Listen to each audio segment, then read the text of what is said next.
What is it about familiarity, about being used to a certain piece of clothing, like your favorite t-shirt, for instance, or your favorite soft toy, the road to your parents' home? What is it about familiarity that makes you feel secured and in place?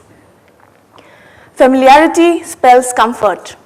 Familiarity lets us know that you'll always be protected, you'll not be neglected and alone.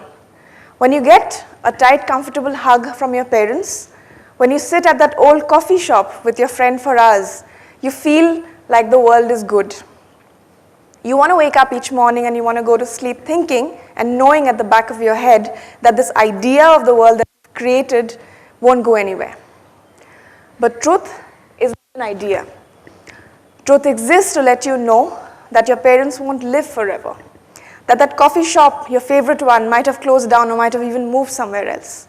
Truth exists to let you know that your friend will probably get married before you do, leaving you no one to hang out with on the weekends. You may have heard of the saying, reality bites. Well, it sure does. I was a shy, grounded child when I was growing up, and I was very comfortable in the cocoon that my parents had created for me, like every parent does, for the comfort of their children. My father was in a central government job working as a doctor, and my mother was all to myself. She was a housewife. My brother was quite the helicopter parent to me when I was growing up, and he was all around. So all in all, I was in a very safe space. I used to climb trees. We lived in a beautiful campus, and I was in my own cocoon. And then one day, when I was about 8 years old, my parents sat me down and told me that we were going to be moving to a bigger city in Assam for our future. We moved to a bigger city before I could even comprehend what was happening. We took up a lesser space. Of course, it meant that my father had to leave his secured government job and wanted to set up his own pathological clinic. My mother took up a school teacher's job, a very busy one. She also enrolled for a primary educator's course, which kept her really busy. It meant that for weeks on end, we had no Sundays, no family trips, and we were enrolled in a multicultural but very small private school, which was a huge change from the convent that I was used to, with strict-looking fathers and sisters in holy-looking robes, giving us moral science lessons at the school church. While all of this was happening, I suffered my first bout of what we can call discomfort. I didn't really know what was happening to me. I couldn't even comprehend, and I was just tagging along. But it was actually life unraveling for me. Life was staring at me in the face and telling me, look, Deenaz, grow up, get out of your cocoon and start accepting, learning to adapt to change and start playing a part in this family. As soon as that epiphany struck me, I actually began to enjoy my new life. I made friends with the cooler people in school and actually enjoyed myself. That's me doing the hook step from Tu Cheez Badi Hai Mast Mast. In the 90s, I was a huge Akshay Kumar fan. Slow claps, I know. So, Nelson Mandela says, may your choices reflect your hopes, not your fears.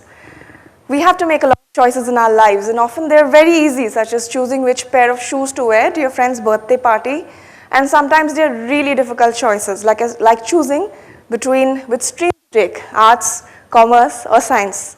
Isn't that the proverbial ultimate struggle in an Indian student's life?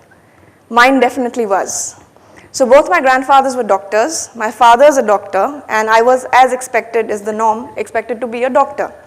It was against my personal will completely. I always wanted to pursue humanities. But I didn't have the guts. I couldn't tell them what I was going through. So in reality, I was going through 2 long years of preparation for medical school. I went through 2 years of studying physics, chemistry, and biology. I went to lessons in the morning, ate a hurried lunch, went for tuitions the entire evening, had a quick dinner, and the entire cycle repeated for months. I was so frustrated inside that a storm built up inside me until I could take it no more. But all these storms were building up inside my head. I had no guts. So sometimes there's a tipping point beyond which, you can't take it anymore. For me, the tipping point was Oprah. For those who don't know, Oprah was a celebrated talk show host back in the 2000s, and she used to have this very popular show called The Oprah Winfrey Show, where she used to talk about life, love, and living the best life of your dreams. So in this particular episode, she was talking about living the life of your dreams and not letting fear come in the way of that decision. Now believe you me, all this pep talk that I was being given by my parents and my teachers these 2 years, like, Beta, you've got to get into medical school, study, none of this mattered after this show. It was like a eureka moment. I wrote a long letter to my parents because I was always more confident of the written word more than the spoken. And that evening I was dreading looking into my father's eyes when he read that letter. And all he said was, Deenaz, you didn't let me know that you were suffering so much. You don't have to study something you don't want to. It's fine, get into humanities. And I was like, what? Why didn't I have the courage to do this before? I wouldn't have had to waste 2 long years studying something I really didn't do. That day, I learned my first life lesson. You just need to stand up and speak your truth. It's always enough. So this learning carried me through the course of my life. In the next few years, I moved to Pune. I majored in economics, and I took up my first job at Google, which was a relatively new company back then in Hyderabad. So had I held on to my fears as an 18-year-old, I would have been a very, very bad doctor. And I also wouldn't have had the chance to work with some of the brightest minds in the country. So we all like to live in our comfort zones, is the truth, and there's no harm in that. But there is a zone beyond that comfort zone called uncomfortable, which actually tests you. This is the zone that will actually make you grow. It's tough, it's hard, it'll test your patience, and often you'll have no friends. But this is the zone that separates you from just existing as another body of mass on this planet to someone that's actually living. I've made choices in this life that have made me very uncomfortable in the beginning, but have given me sheer joy after I made them. At 22, I wanted to quit my amazing job at Google. I found a life partner significantly older to me, someone who's in the armed forces, and also from an entirely different culture. I knew that making these life decisions at such an early stage would mean that I would have to be prepared for a life of separations when he's guarding the nation from during our postings. It would also mean that I would have to put my career on a back burner if I were to stay with him and live a life as an army wife. It would mean that I would have to make my parents understand that it was my personal decision to marry, leave my job, and delve into married life. The joys of that decision, however, were I had found true love. I found a soulmate in my partner, and I also discovered a mutual love for traveling the world. We traveled on postings, on vacations, across the length and breadth of the country, from CHN to Kerala, and also a few countries abroad. I learned the art of budgeting and backpacking from him. But I was always comfortable in his company, so I decided to take the other way. I decided to do a lot of solo trips and also volunteer on a lot of these trips and learned a lot. So whenever something begins to look too comfortable for me, I have this innate withdrawal symptom that I want to do something more in this life. This life, it's not enough what I'm doing. So I left my newfound comfort zone, a secured army life, a beautiful house, a lot of house help, beautiful garden. I didn't leave my husband, but he was posted in another city. I moved to Pune and I enrolled again in a media course at the University of Pune. I moved into a small room in a hostel and I started my student life again. I was the oldest student in my class, and of course it was uncomfortable the first few months.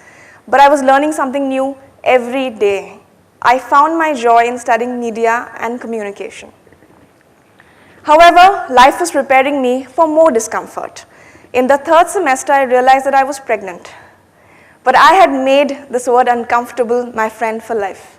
I breezed through university, writing final exams with morning sickness, and I also delivered a baby just before my final thesis was presented.